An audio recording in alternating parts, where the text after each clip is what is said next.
안녕하세요. 신우의 말도 안 되는 부탁에 고통받고 있는 30대 여성입니다. 저는 지금도 제가 왜 이런 문제에 시달려야 하는 건지 모르겠어요. 물론 이젠 안 보고 살기로 마음먹었으니 그 이유를 굳이 알아내서 이해할 필요는 없겠지만요.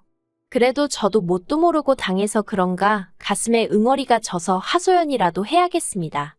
신우도 남들 사연 듣는 거 좋아하는 눈치던데 이것도 꼭 듣고 뭐라도 깨닫는 바가 좀 있으면 좋겠네요.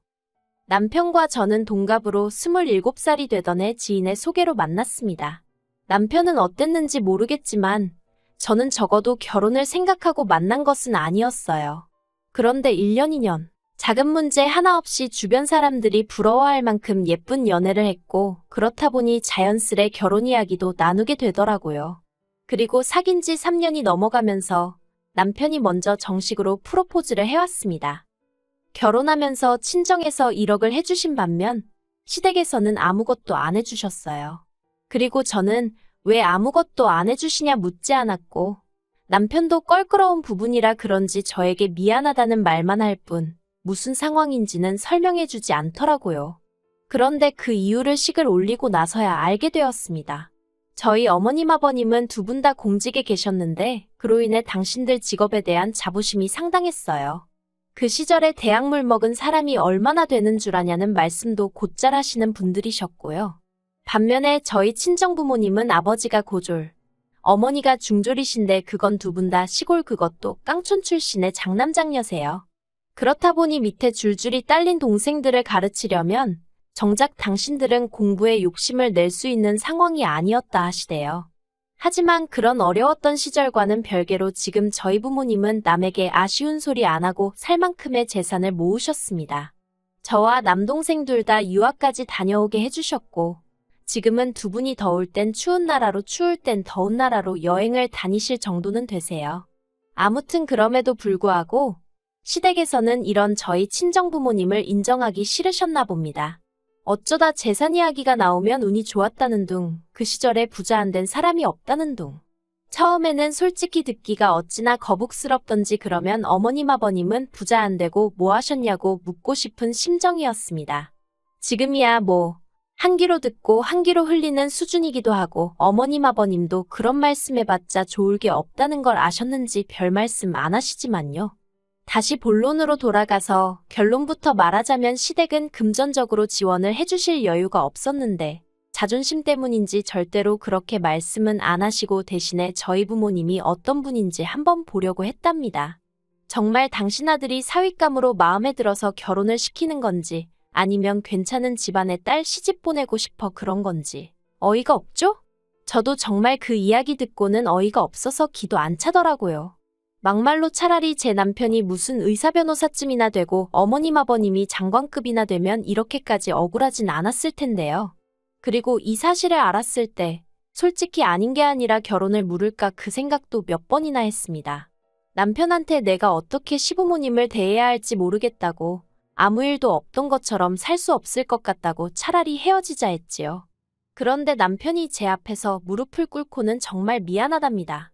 남편 말로는 저희 부모님과는 반대로 늘 경제적으로 빠듯하게 사시다 보니 이상한 데서 오기를 부리신다며 저더러 이번 한 번만 이해해주면 안 되겠냐고 사정을 하더라니까요. 게다가 그런 와중에 저는 뜻하지 않은 임신 사실을 확인하게 되었습니다. 솔직히 애가 생겨서 그런지 제 마음도 약해지더라고요. 남편에게 한 번만 더 시부모님이 우리 부모님을 무시하시거나 말도 안 되는 말씀을 하시면 나도 그땐 참지 않을 거라고 단단히 일러두고 한 번만 넘어가 주기로 했네요. 그런데 임신을 하고 나서야 저는 신우가 불임이라는 사실을 알게 되었습니다. 저는 원래 남에게 관심이 없는 편이라서 신우가 결혼한 지 10년 차임에도 불구하고 애가 없다는 걸 알았을 때 그냥 그런가 보다 하고 별 생각은 하지 않았거든요. 그런데 알고 보니 20대 초반에 자궁 쪽 관련 수술을 하면서 애를 가질 수 없게 되었다대요. 그리고 이건 워낙에 사적이고 예민한 이야기라서 남편은 물론이고 시부모님도 저에게 하지 않았던 거고요. 그렇다 보니 제 임신 소식이 시댁에서는 그렇게 달가운 일은 아니었던 모양입니다. 다른 집 며느리들은 시부모님이 하도 연락을 해대고 참견을 해서 힘들다던데 저는 오히려 서운한 마음까지 들 정도로 연락은 고사하고 축하조차 제대로 받지 못했거든요. 특히 어머님께서는 제가 무슨 신우에게 큰 실수라도 할까봐 걱정이라도 되셨던 건지 그나마 몇 번 주고받지 않았던 연락에서도 제 안부보다는 말 조심해라, 너무 티내지 마란 소리만 몇 번씩 하셨어요. 입덧이 심해서 회사까지 관둬야 했던 며느리한테 속은 어떻냐 물어보는 대신 말이에요. 반면에 친정에서는 매달 100만 원씩 보내주시며 먹고 싶은 거 넌 없이 먹어라, 부족하면 또 보내주겠다 하셨고, 아이 키우는데 필요한 준비물들도 제가 말하지 않았는데도 알아서 사다 주시고 정말 여러 가지로 마음을 써주셨어요. 남편도 말은 안 했지만 자기가 보기에도 친정과 시댁에서 해주는 게 너무 차이가 나니까 민망해하는 눈치였지요. 그러다 어머님 생신이었습니다. 남편이 저 볼낯이 없어서 그랬던 건지 저도 왜 그런 건지 이유는 모르겠지만 어머님한테 생활비가 빠듯해서 이번 생신 때는 따로 용돈은 못 드릴 것 같다고 그랬던 모양입니다. 그리고 저는 그 일을 신우를 통해서 알게 되었어요. 상황을 전혀 모르고 있던 와중에 신우한테 연락을 받으면서 말이에요. 살림을 어떻게 하길래 시어머니 생일도 건너뛸 만큼 돈이 없어? 혹시 친정에다 퍼나르고 있는 건 아니고? 갑자기 그게 무슨 말씀이세요? 친정에 제가 왜 돈을 퍼날라요? 오히려 친정 부모님한테 여러모로 도움받고 신세지는 상황인데요. 그리고 어머님 생신을 누가 그냥 건너뛴대요. 모여서 밥 먹기로 했잖아요. 네가 얼마나 내 동생한테 눈치를 줬으면 그 착한 애가 올해는 용돈 못 드린다고 기가 죽어서 엄마한테 전화를 했다던데. 그러게 돈이 없으면 애를 갖지를 말지. 남들 하는 걸 다 흉내내고 살려니까 이런 일이 생기는 거 아니야? 형님, 지금 무슨 말씀을 하시는 거예요? 그리고 저는 돈 있어요. 돈 없는 건 형님 동생, 그러니까 제 남편이 없는 거죠. 제가 지금 당장 직장을 안 다닌다고 남편 벌어오는 돈만 바라보고 사는 여잔 줄 아시나 본데 저 그렇게 안 사니까 걱정 마세요. 이후로 저는 신우와 완전히 거리를 두고 지내게 되었습니다. 제가 출산을 했을 때도 신우는 축하 인사조차 없었고 저도 그럴 거라 예상하고 있었기에 서운한 것도 없었어요. 다만 문득문득 우리 애가 자라서 나중에 친가 쪽 친척이라곤 고모, 그러니까 신우 하나밖에 없는데 거기랑 대면대면할 상상을 하니 마음이 좋진 않았지요. 하지만 그런 생각도 잠시뿐이었지 그렇다고 제가 먼저 신우에게 연락하고 그러고 싶진 않더라고요. 그런데 제가 애를 낳고 얼마 되지 않았을 때 친정어머니가 큰 수술을 받게 되셨습니다. 자식이라곤 저와 남동생 하나뿐이었는데 남동생은 외국에서 살고 있다 보니 제가 나설 수밖에 없는 상황이었지요. 그래서 결국 좋고 싫고를 떠나 시어머니의 도움을 받을 수밖에 없었네요. 어머님은 상황이 상황이니만큼 알겠다 하셨지만 워낙 신우가 시댁에 자주 드나들다 보니 그게 걱정이신 눈치였어요. 그런데 이게 웬걸요? 남편에게 전해 들으니 신우가 애를 그렇게 예뻐하더랍니다. 눈을 떼지 못하더라며. 게다가 어머님은 신우가 마음 상해할까봐 걱정을 많이 하셨는데 오히려 애랑 너무 잘 놀아준다며 무척 즐거워하시더군요. 그리고 그때는 신우에게 그간 쌓인 안 좋은 감정은 온데간데 없이 같은 여자로서 안쓰러운 생각이 들더라고요. 본인 속은 얼마나 쓰리고 애달플까 싶어서요. 그래서 신우만 괜찮다면 종종 우리 애를 보여줘야겠다는 그런 생각을 하게 되었지요. 그런데 그게 화근이 될 줄은 몰랐습니다. 첫째 돌진하고 한 달 만에 저는 제가 둘째를 가졌다는 사실을 알게 되었어요. 생각해보면 돌잔치 하던 날도 속이 영 좋질 않아서 계속 콜라랑 사이다만 찾아대긴 했는데 솔직히 긴장해서 체한 줄로만 알았지 제가 임신 중일 거라곤 상상도 못했거든요. 아무튼 그렇게 임신 사실을 확인하자 첫째 때와 마찬가지로 계획한 임신이 아니다 보니 당황스럽긴 했지만 운명이다 생각하고 잘 키워봐야겠다 생각했어요. 그리고 사실 임신 사실보다 저를 더 당황하게 한 건 첫째 때와는 완전히 다른 시부모님, 특히나 어머님과 신우의 반응이었습니다. 어머님은 둘이나 고생스러워 어떻게 키우냐며 저를 걱정하듯 말씀하시면서도 한편으론 저더러 고생했다며 몇 번이나 수고했다 고맙다 소리를 반복하셨지요. 그리고 그때만 해도 그 수고했다 고맙다에 설마 그런 뜻이 숨겨져 있으리라곤 상상도 못했는데 임신 7개월 차가 돼가던 시기에 신우에게 연락을 받았습니다. 신우가 저에게 허심탄회하게 단도직입적으로 할 말이 있다며 만나자고 하더라고요. 저희 집으로 오겠다면서요. 그래서 그러라 했습니다.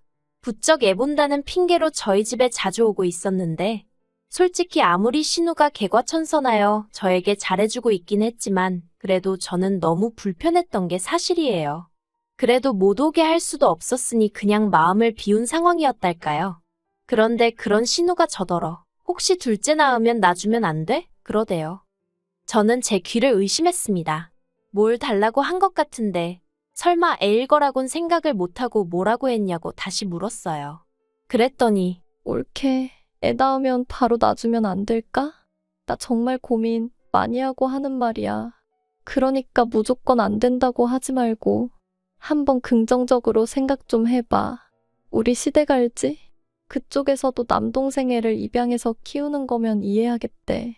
아예 피 한 방울 안 섞인 애 어디서 데려오는 것보단 낫다면서. 옳게도 바로 옆에서 볼 수 있으니까 덜 걱정될 거야. 제발 이번에 낳는 애는 놔줘. 나도 옳게처럼 엄마 소리 듣고 싶어. 솔직히 신우의 구구절절한 이야기를 듣는데 오죽하면 저런 소리를 할까 싶으면서도 한편으론 그래도 그렇지 사람이 돼서 그게 말이 되나 싶대요. 그래서 당연한 말이지만 안 된다고 했어요. 형님 마음이야 내가 알겠다고. 그런데 아무리 그래도 가족 간에 어떻게 애를 주냐. 남이라고 해도 못 주는 건 마찬가지지만 아무튼 안 된다고요. 그랬더니 이젠 신우도 이판사판이다 싶었는지 제 앞에서 어린애처럼 우는 게 아니겠어요. 왜 안 되냐면서 자기가 정말 잘 키울 자신이 있다면서 달리 표현할 만한 말이 없어서 그런데 정말 환장하겠더라니까요. 그리고 결국 신우는 눈물만한 10바가지는 쏟아내고 자기 집으로 돌아갔습니다. 신우를 돌려보내고 나서야 저도 긴장이 풀린 건지 있는 대로 진이 빠져서는 한동안 자리에서 일어날 수가 없었네요. 한편 얼마 지나지 않아 퇴근한 남편이 소파에 널브러진 저를 보고는 무슨 일이라도 있었냐며 안색이 너무 안 좋다는 거예요. 저는 고민 끝에 좀 전에 신우가 왔다 갔는데 나더러 이번에 낳는 애를 자기 달라더라며 신우와 나눴던 이야기를 전했습니다. 남편은 점점 얼굴이 울그락불그락 바뀌어 가더니 급기야 자기 누나더러 완전 미친 X 아니냐며 욕까지 하더라니까요. 하지만 상황은 그렇게 끝나지 않았습니다. 신우는 신우대로 어머님한테 이야기를 전한 건지 이튿날 연락도 없이 어머님이 저를 찾아오셨거든요. 그리고 처음엔 저는 어머님이 신우 대신 저에게 사과라도 하러 오신 줄 알았습니다. 어머님이 먼저 저더러 많이 놀랐겠다며 미안하다고 말문을 여셨으니까요. 그런데 그건 제 착각에 불과했습니다. 어머님은 몇 번이나 저에게 미안하다 하시면서도 사람이 궁지에 몰리면 별 생각을 다 하게 되는 법이라며 오죽하면 경우 바른 네 신우가 그런 소리를 했겠냐며 살살 신우 편을 들기 시작하셨어요. 그리고는 급기야 당신도 곰곰이 생각을 해봤는데 솔직히 아주 안 될 이야기도 아닌 것 같다나요?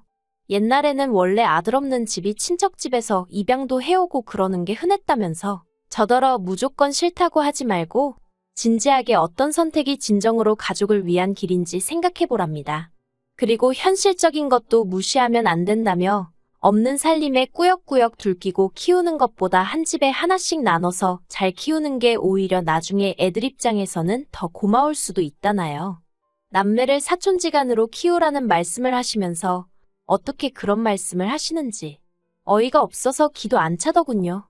결국 참다 못한 제가 어머님 떨어 어머님이라도 정신을 차리셔야지 아무리 자식이라고 해도 그렇지 어떻게 신우의 그 비윤리적이고 비상식적인 생각에 동조를 해주실 수가 있냐 화를 냈습니다. 특히나 다른 사람도 아니고 어머님 손자들인데 말이에요. 그랬더니 어머님은 외손주가 됐든 친손주가 됐든 다 당신 핏줄이니 누가 키워도 상관없다며 당신이 바라는 건 그저 당신 자식들이 고루고루 행복했으면 하는 거랍니다. 그리고 이 모든 대화를 어머님은 모르셨겠지만 안방문 뒤에서 남편이 듣고 있었어요. 어떻게 되었던 일이냐면 어머님이 오신 걸 보고는 제가 남편더러 안방에 들어가 있으라며 남편을 안방으로 밀어넣었거든요. 어머님이랑 남편이랑 부딪히면 큰 소리 날게 뻔한 상황이었는데 저는 그 꼴을 볼 마음의 준비가 안 되어 있었으니까요. 아무튼 결국 남편이 도저히 안 되겠다 싶었는지 안방문을 열고 튀어나와서는 어머님께 아주 목에 핏대까지 세워가며 소리를 지르기 시작했습니다. 제정신이냐면서 어머니도 배 아파서 자식 낳아 키워놓고 어떻게 다른 사람한테 자식 주란 소리를 하느냐고요. 그러자 어머니가 네 누나가 남이냐며 맞불을 놓으시고 결국 남편이 어머님 떨어 앞으로 2번 다시 내 새끼들 볼 생각 말라며 아주 악을 썼습니다. 어머니는 오늘부로 손주 2을 잃은 거나 마찬가지라면서요. 그리고 그 싸움을 마지막으로 지금까지 어머님과는 연락하지 않고 지내고 있습니다. 아버님은 이 모든 사단이 당신 딸과 아내인 어머님 때문이 맞다 하시면서 저희더러 마음 가는 대로 알아서 하라고 하셨어요. 이게 다 당신이 집안 단속을 똑바로 못해서 된 일이라며 오히려 저더러 미안하다고도 하셨지요.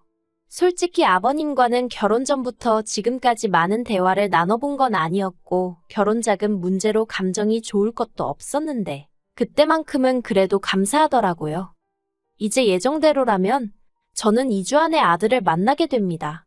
애를 처음 낳아보는 것도 아닌데 가슴이 울렁거리고 벌써 설레고 그러네요. 어머님은 물론이고 신우에게도 절대로 소식을 알리지 않을 생각입니다. 아버님께서 당신한테도 알리지 말라고 하셔서 사진만 보내드리기로 했어요. 갑자기 저희 아들이 좀 불쌍하기도 하네요. 지 누나도 처음 세상 구경하던 당시에 할머니 할아버지한테 제대로 축하를 못 받았는데 또 그러게 생겼으니까요. 그래도 상종 못할 사람들이니 평생 모르고 사는 게 나을지도요. 그리고 남편은 일련의 사태들로 지금은 완전히 제 편으로 돌아섰습니다. 전에는 그래도 크고 작은 문제가 생기면 제 편을 들면서도 스리슬쩍 시댁 편을 들려는 시도를 하곤 해서 저에게 미움을 사곤 했었는데 이제 그럴 이유를 못 느낀다대요. 그래서 오히려 저와 남편 사이가 더 끈끈해진 것도 같아요. 어머님에게 고맙다고 인사라도 드려야 하는 건지. 아무튼 당장 제 목표는 순산입니다. 그리고 이후로는 남편과 함께 애들에게 좋은 것만 입히고 먹이고 보여줄 수 있게끔 저희 친정부모님처럼 열심히 살아봐야겠지요.